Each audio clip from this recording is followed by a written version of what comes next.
Wow. 2-minute practice time. This was a I want to say interesting, but I don't think that's specific enough. Let's say it was a tough practice, I think, for me. I'm curious what it was like for Jerzy. We picked, okay, this is going to sound weird. We picked, hey, gather positive feedback and do that 2 minutes at a time and see how it goes. That's what we're going to do today. Talk about that, and then what will we pick to practice next? Let's find out on the show.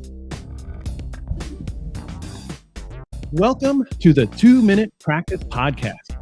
Here, the hosts of the Lean Into Art podcast explore and encourage you to join us in trying all kinds of different creative activities that can help us practice things related to making our art, exploring, growing in our business practice, and even trying things for a healthy lifestyle. We'll talk about what we practiced recently, things we saw in the community, and then we highlight a new idea for us all to practice next. 2 minutes is a findable amount of time to try things. I'm Jerzy Droz, cartoonist and teaching artist. And I'm Rob Stenzinger, UX designer, interactive maker, and teaching artist. Hey, Rob, good to see you. Hey, Jerzy, good to see you. So, what you told us what we practiced. Let's dig into what that means when we say like we're collecting positive feedback. What did it look like for you? Well, yeah. Before we dive into what it looked like, where did this idea come from? Do you remember?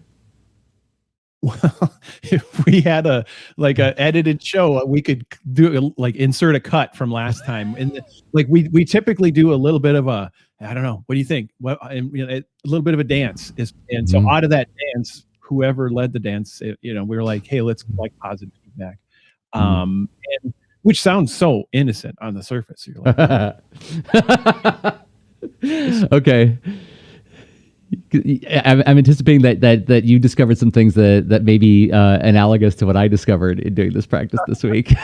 Okay. Maybe. The idea is simple, right? People have said nice things to you. Gather that, right? Mm-hmm. And I could take a lot of forms, but okay. Who wants to go first? Sharing your experience. I guess I can go first, and I'm not actually going to share. I mean, I could just flash what I captured on. I just had a little yellow notepad next to my desk all last 2 weeks, and I did. It looks like I think 4 sessions, and going back all over the place. I started out by trying to just remember like good things that happened in the last decade or so. So things like in 2010, where a listener of the Art and Story podcast actually paid mine and Mark's way to go to the Small Press Expo one year. And it was just like, I want you in my town. Please come to this show. I'll pay your way. And it was like, wow, that's a tremendously positive feedback. So there were some things that really stood out as like big memories that were easy to access. But then I also did do like a little bit of going back through comments and things, looking through photos of things. Is like some things that I gathered were student essays about me. I've actually had this happen more than once, where a student encounters my comics class, goes back to school, they get the assignment to write an essay about somebody that they look up to, and they write about me. And then the parents, the kid, not the parents, will like snap a quick photograph of that and then mail it to me or email it to me and say like, just so you know, this happened, Wow. Other bits of feedback were actual text messages or direct messages from former students who have reached out to me when they go off to college and art school, and will say things like, oh, I'm in this critique right now, and I'm watching all the other students get dragged on this topic of word balloon spotting, and I never realized when I was in your class how valuable that information was. Like, I always thought it was just this silly thing you were uptight about. And now I'm in a classroom where I'm seeing like, oh, I have a foundation that the other students don't have, thanks to you. I'm like, wow, you remember the old man kind of thing. So I have some of that stuff saved in like a photos album kind of thing. Screen cap it and hold it someplace where I can go back to it in dark times. And then other ones were just like, okay, I'm just going to dig through my mental memory because these were things that were said to me in person or over Zoom or something like that. And largely paraphrased, but, just giving myself the general idea of like, oh, I remember that time when so-and-so said this to you about some work that you did. What did yours look like before we get into like reflections on them? Mm. Um, well, let's see. How to where to go? I guess it's all intertwined for me. It's as far as thematically some of the feedback. Let's see. I can say I gathered what 47 items of feedback. Wow. Because I had done something similar to this before, but it was very much not at the ready. So I had to hunt for where the things were, and so I spent a lot of like multiple practices doing the hunting, and Mm. then the gathering came later. But let's see, anything from I I did the recollection type of thing. Like, what have I heard that people say is a strength and whatnot. I also did some formal stuff where you ever take any of those.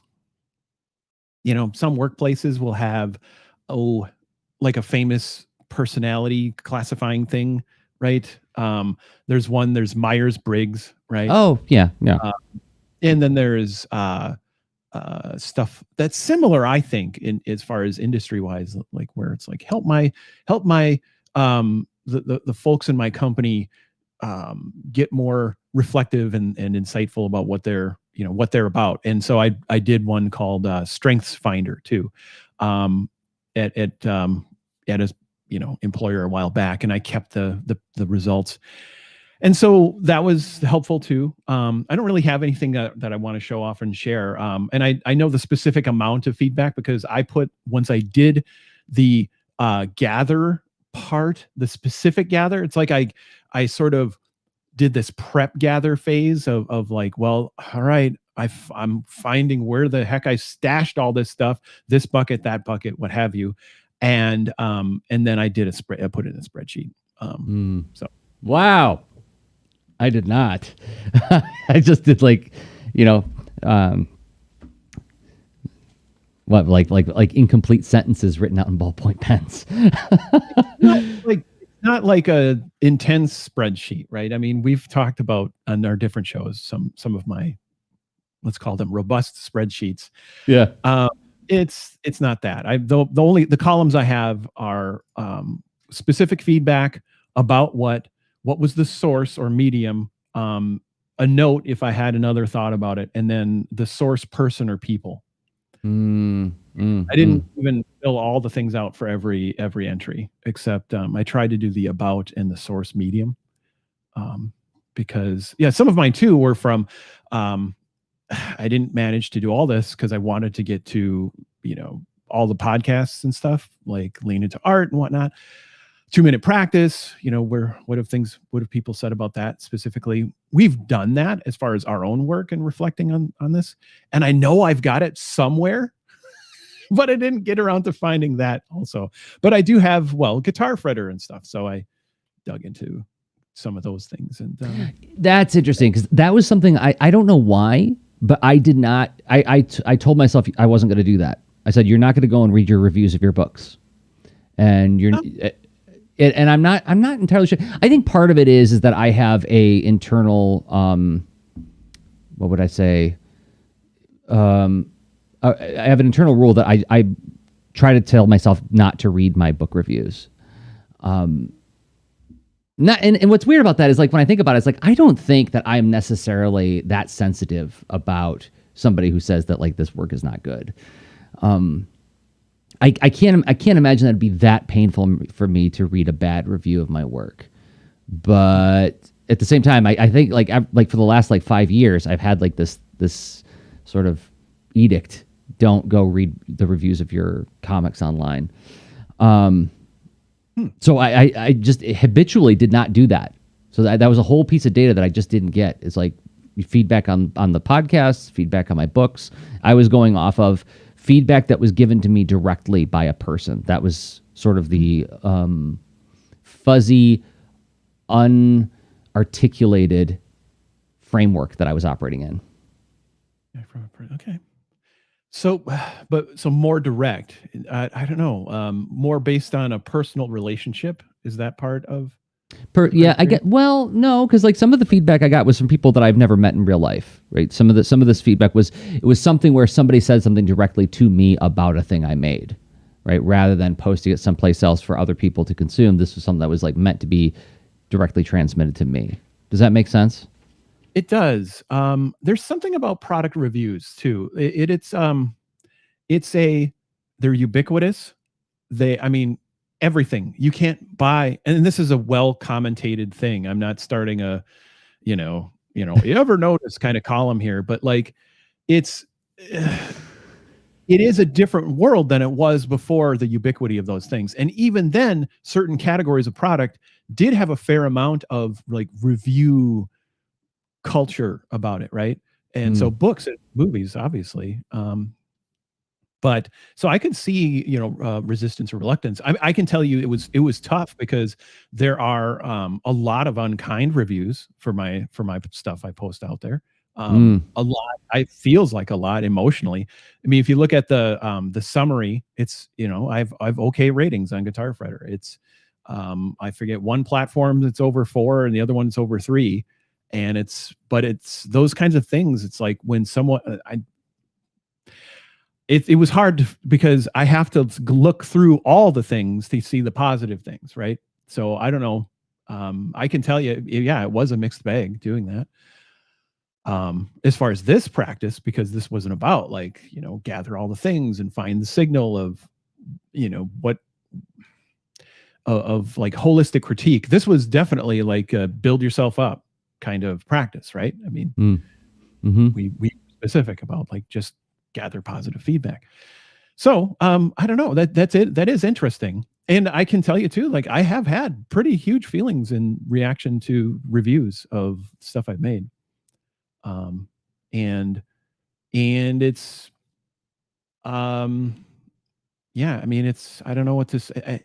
It's really hard because there's a big difference between someone that knows you or is in an arranged context to get some kind of clear understanding with boundaries and stuff, right? In user experience design, you set up I've studies and their mechanisms to learn specific questions, or if they're general questions, you're still doing some seeking in specific ways, and you accept that you're going to find different kinds of signal. But like it's this like you're ready to research, right? Whereas like you're a creator and you just do a thing and someone lobs a mean comment at you, that's not like, sure, one can get scientific and say fascinating, this was data, I can consider or not consider this signal based on whatever factors. But it's still, I don't know, it's hard as a creator to get the you need to adopt some approach, like that's what I heard, like you have an approach to that. I'm guessing that prevents you from getting the uninvited negativity, right? Yeah. While you were describing that, I went to Goodreads and just looked up Science Comics Rockets just out of curiosity. It's got 98 ratings, and it's got a 4.1 stars. I guess that's the average. But yeah, there's a lot of comments here that I have never seen, and it's like I've just been avoiding it all these years. So I don't know. Maybe this would be weird. I'm not going to take a position on what's like correct for me or not, or even vaguely suggesting what other people should do. I was just explaining that like I arrived at this framework, and I'm interested by the fact that I didn't even examine this sort of rule that I've been observing for half a decade now. That, yeah, I don't know why that is. I mean, I think it was something to protect myself. Like, this is a meaningful piece of work. You don't want to feel rotten about it right after it came out. So don't read the reviews. Just don't. Even if it's all kind stuff, let's avoid the possibility of someone going like it's garbage because of X, Y, and Z. And I go, oh my gosh, they're right. I don't think I would do that. I don't think I would. And so it's weird that I like sort of set up this defense for myself preemptively. Like, I don't think I'm that fragile. But anyway, it's fragility though. I think it is to create in this environment is different than creating before the ubiquity of the reviews, right? And and I'm not saying it's the whole like how, and we've talked about this on our other show, Lean Into Art, where, but it's been a while, but like the audience participating in the work. Mhm. This is our reality now, and it kind of always has been, but it's the mechanisms for the audience participation are so robust. And then if how you're wired as an artist, really, like, we're individuals. We are not, even if you're part of a larger team and corporate fund, whatever your mechanism for professional existence is, if there's a how you get stuff made through your motivations and feelings and beliefs and ideas is a precious thing. And it may not, like, for all kinds of neural cultural reality things, like, you may not be that compatible with anonymous feedback, and I don't Yeah. think that's a thing. No, I And don't think so either. not that that's your situation, but yeah. I don't know. It's So, okay, no, well, I think it sounds like what you're pointing to is there is applicable wisdom. Your mileage may vary. Listen to yourself, listen to your own internal voice, and measure for yourself, like, is this something that I feel like I have something to gain from in reading those kinds of things, or is this something where I'm better off just not interacting with it? Yeah, that's fair. mhm. I'll tell you another big feeling thing that came out for me in doing this exercise is, like, again, you said, like, it sounded like an innocent thing to do. Ostensibly, it was about building ourselves up. I found that I had an internal, a lot of the time spent in my 2-minute practices was me playing inner editor, evaluating whether or not the positive feedback counted as positive feedback, depending on the source, right? I actually heard my internal critic saying, like, well, they were just being nice. Well, that person says a lot of nice things, right? It was me, like, discounting a lot of positive feedback and, like, saying that doesn't deserve to get captured because of whatever weird disqualification my internal critic decided to put on that. Tweet the whistle, foul. Why? They always say nice things, but they said a nice thing. That counts, right? Nope. It's foul ball, So I actually, one of the practices, I wrote this down because I caught myself doing that. Like, for like most of the practice, I wrote down literally one thing, and then the rest were all disqualified. I was like, why is it so difficult for me to believe in good feedback? I noticed that the practice revealed an internal resistance to a lot of good feedback. So there were some where it was like internal critic had no defense. It was unassailable, where it's like somebody paid you to go to a festival in their town. That is, like, you can't argue that they were just being nice. That's a real value exchange that happened there, that they took a hit, or they experienced a degree of loss in order to have you be present, right? That is, I can't argue with that, right? I mean, loss in terms of, like, they gave me money, I'm just thinking, I'm not, so you have an invisible spreadsheet, right? That's like, clearly there's columns going on here. Yeah, I guess so. Yeah, there were. Let's have a rating. Let's have a weighting feedback based on the source and a algorithm to base the weighting, like that. Yeah. So if they say nice things too much, or if they whatever, or the individual cost factor, right? Yeah. That was part of my measuring. So, but yeah, so it revealed to me that I wonder how often I am unwittingly ignoring or overlooking good feedback that's coming my way because of my weighting system, right? I've got the scales set in such a way, and they work this way. And if it doesn't move the scale in just the right way based on the following success criteria, I'm going to choose to overlook it. For good or bad, I don't know. But that's an interesting piece of data to discover about the way I'm reacting to the way people are reacting to me. That's a great way to put it. And I just, I wish I don't feel like I gathered enough data to get that level of insight, because this practice became not this is an atypical practice, but it's a flavor of a situation where we pick a thing that's a deeper, complex puzzle than just go do this action. There's a put yourself in a place, hit a timer, do a thing. But to do that thing was this stuff is stashed all over the place. I'm realizing as we're chatting here, I'm like, I didn't look through my email. I didn't look through Oh my gosh, yeah. I have kept a kudos folder now and then, working with clients or particular places where it's like, oh yeah, I want to keep that because not just for looking at in dark times, because I'm so disorganized with it. Clearly, I can't look at it in dark times because I can't find it. So I need to get better at that. That's a huge insight for me where I want to have like a nice little archive of this, even if it gets out of date after a while, having done it once and put it all in one spot. Maybe it ends up in the spreadsheet. I don't know.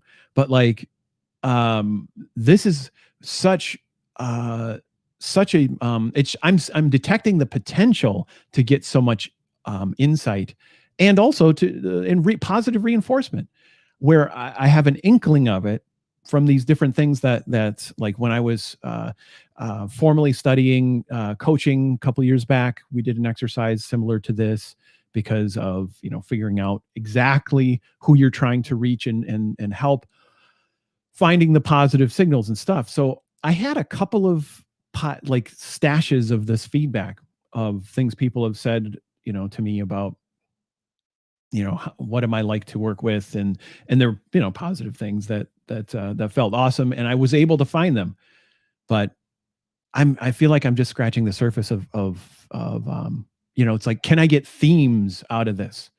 I don't think so yet. Because I think I face the feedback in the moment and then clearly go blank and then throw it over my shoulder. And I don't know why I'm doing that, because there's no reason why I couldn't have just put it in a folder. Why did I create this mess of unfindable feedback? Anyway. Yeah, that's even something you can automate, like in a Zapier rule, where it's like, oh, if I get an email with some really positive feedback, if I send it to this address, it's going to go into a column on a spreadsheet. I have a kudos spreadsheet, right? That's a good idea. I need to do something like that, right? Where sort of, do some spring cleaning of positive feedback, and I'll add this as an administrative task to follow up on, and to chip away at. Because it's more than a task, it's a mini project. But because I think it is valuable to, like, whether it informs future products or just reminding you, because you make stuff. I part of my creative process is to get lost and frustrated with myself, and I want to, like, this would be really nice to have, to be like, all right, like you said, pull it, refer to this when you have this need of maybe it's the dark times or whatever. Dark times, lost times, feeling ambivalent times, right? Something I came across when I was remembering and going through my positive feedback materials, the few I went through, is I completely forgot that in 2018, a former student of mine made a album where she went and reached out to like 20 or 30 of my former students that took my comics classes and asked them to write me just like a note of what my class meant to them. Right. And then presented it to me. I had no idea this was happening, but presented it to me in public at A2CAF. It was at the end of the Kids Comics Awards. And I was like, I thought we're just like doing a fun, little skit about, kids comics. And then in the end, she presents me with this thing. And like, I'm turning into like a blubbery pile of goo as I'm looking at these names of kids that I haven't seen in 5 years who still think fondly of their experience in my classroom and had something specific to name about that, right? And like, how often do you get an artifact like that in your life? Not very. So it's another reminder to me. It's like, I need to formalize this information myself. That information's coming in all the time. And, outside, I also have letters of recommendation. When I moved away from Michigan, I reached out to all these different organizations I worked with in the past and said, hey, I'm starting up a new career as a teaching artist in Ohio. Can you write me a letter of recommendation? And I got some great letters that specifically highlighted things that I've done. Well, gosh, I also get that feedback via email, via conversation. And wouldn't it be wonderful if I had a mechanism to say, hey, you said this thing to me in an email a while back. Can I use that as a pull quote on my website, right? Can I use that as like a testimonial? So then I don't have to ask them to write a formal letter of recommendation. They've already given it to me, and now I'm just asking for permission to actually repurpose it. There's like other applications besides just like giving myself a boost, right? Absolutely. Yeah, this is a bold, this really scratched the surface of such a big an important mechanism, I think, as any kind of creator, personally, professionally. There's tons of reasons to do this.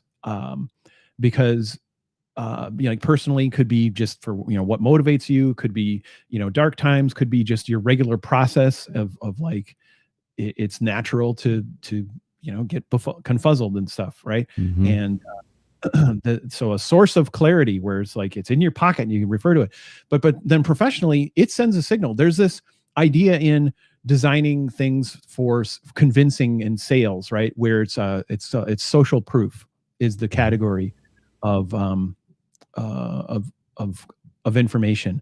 Can you do pull quotes and the quotes on the back of a book, the quotes on a product detail page that that has your book or custom Etsy towels or whatever you're making, right? The words of other humans and like that just convey like how they see the world and you and your product, and it sends a strong signal, and like that is incredibly valuable. So and that reminds me of one source that I did pull from too, my LinkedIn profile. Some people have said some nice things there, and as recommendations, like, okay, going in the spreadsheet. In part, it was easy to find. So that's great. Anyway, yeah, personally and professionally, positive feedback is it's more valuable than I have clearly been recognizing and making it an ongoing habit to manage it. So I'm looking to patch that up. If I were to make a concluding meta statement over this little exploration that we just did, is that I think part of the case of 2-minute practice as a practice, regardless of which practice it is that it's an inexpensive way to also discover new potentials and complexities behind the work we're doing. It's not just about skill acquisition, and it's not just about like making a commitment to show up to a thing. It's an investigative tool to uncover, new potential areas of development in your work. Because I wasn't thinking about it very hard. I was not. It was just like, okay, I'm going to collect some nice things people said, and it'll be like a warm experience to like re-encounter these instances where somebody took the time to say something really meaningful to me. But then, yeah, it's like the moment we started talking about it, I'm like, man, this thing has like a lot of practical applications beyond just, reassurance. So, and it points to other habits that we both have had, invisible habits in the way we encounter this stuff, and revealing how we need to be more thoughtful about it going forward. Yeah, it's there is I think you're starting to design more some of the revised pitch of the benefit of 2-minute practice. Yeah. Yeah, there is immense value on the personal side of the experience. It's a tool that you're infusing yourself as a being with, but then in the context of your profession too, that, I mean, businesses aren't always great. Like, it's R&D in a way. Like, we found a way to make our research and development inexpensive, and you can find things of immense strategic value through this inexpensive research. Well, I think that's a good place to stop and take a break, and then we can decide on what we're going to do for our next practice. And hopefully enter it with a little bit of beginner's mind spirit of like, I wonder what I'm going to discover here, open to those kinds of revelations. So how about I hit some music to say, if what am I supposed to say here? If this is helping you think and do useful creative work, a great way to help the show is to support us on Patreon. That's patreon.com/LenaTort or lenatort.com/Patreon. Another great way you can help the show is to buy the products we make, interact with the stuff we make. And the thing that I make that I hope you will interact with is Baron von Baron, The Case of the Two-Faced Statue, which is a book I'm working on now. It comes out in 2023, but I'm sharing a lot of behind-the-scenes work and the process of making the book on my Patreon, which you can join for as little as $1 a month, or you can just subscribe to my email newsletter for free and get monthly updates about the book. Rob, what about you? Well, I have this workshop called Listening Like a Coach. This is where you can learn basic and advanced methods for coaching conversations. It's a video workshop with some upgrades if you want to do some Q&A live with me in addition to the video. But like, why would you do this? Well, chances are, I mean, you're a creative person. You work with creative people or people that need that, right? And those conversations lead to, well, how do you know, people wondering and asking for advice? And is your style to just, well, tell them what to do? Or are you looking to like level up and find how can you help them make their own decision in a way that's right for them? And that's the whole thing of listening like a coach, where you're not prescribing, you are navigating and co-exploring someone else's situation where they're stuck. This works great for whether you're like a creative design leader or you're in product development. If you're an engineer, like anytime you're working with folks that you make stuff, we all get stuck in our own thinking, and it's great to talk to folks who can help you get through your own thinking. So like you can, well, you're going to get lots of practical experience in this workshop too, as you examine and question your own background and where you find the signals of like the great listening in your life, and then see a real coaching session happen. You can get all this by going to gum.co/LLACWX and get your copy of Listening Like a Coach again at gum.co/LLACWS. All right. So, okay, it's time to choose what we're going to do next with our next 2-minute practice. Let me do a quick stinger so that we can be ready. Oh, really?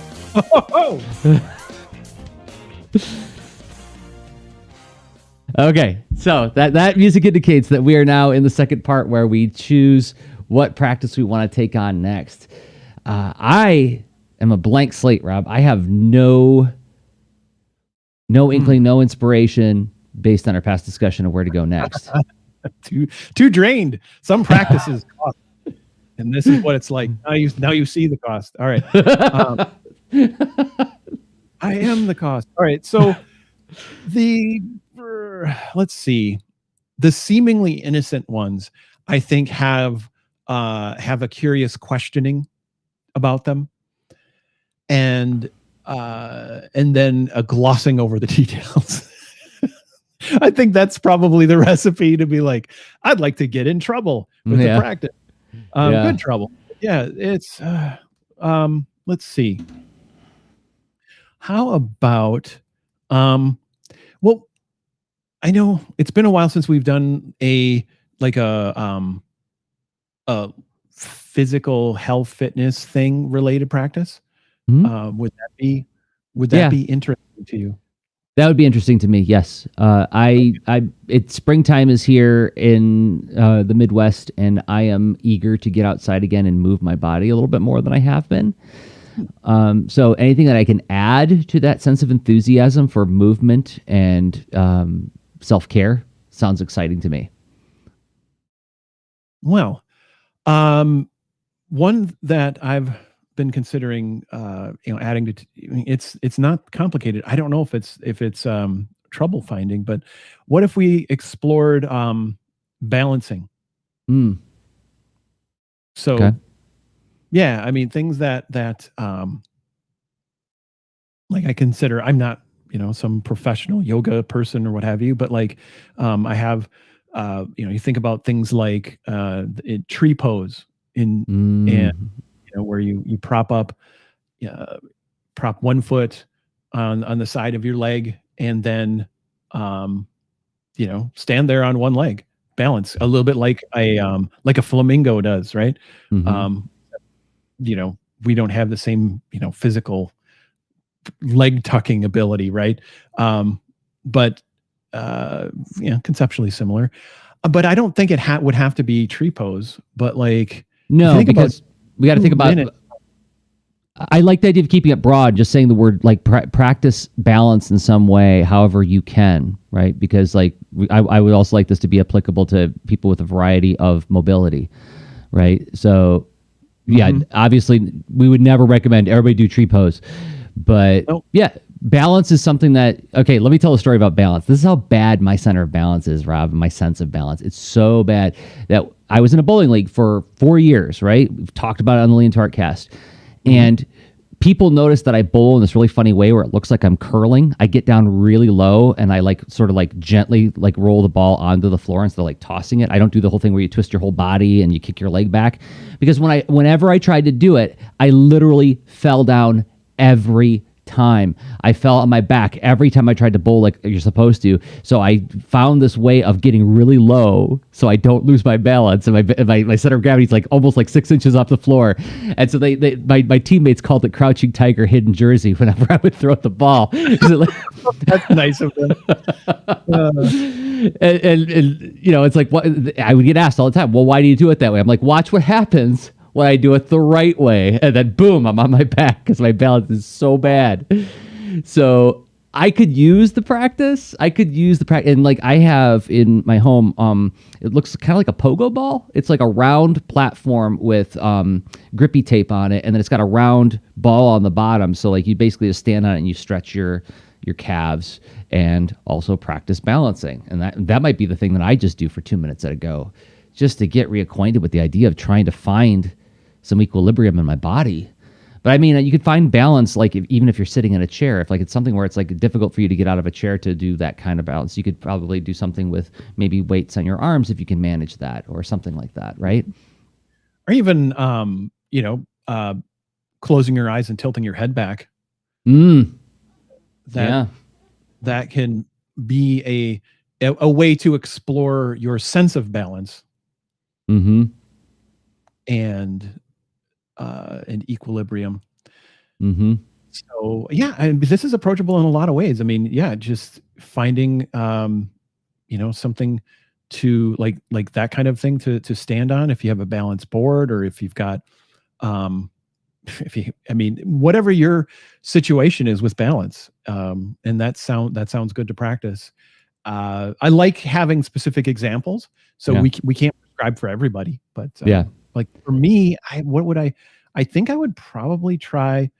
Um, I think I would probably do tree pose, and also I will try to do. Uh, I have resumed an informal like taekwondo kickboxing kind of practice. So I would do a chambered kick on one leg and stand there for a Mm. while. Mm. So Yeah, I thought we were going to stay on brand and talk about standing on the bow of a dinghy. And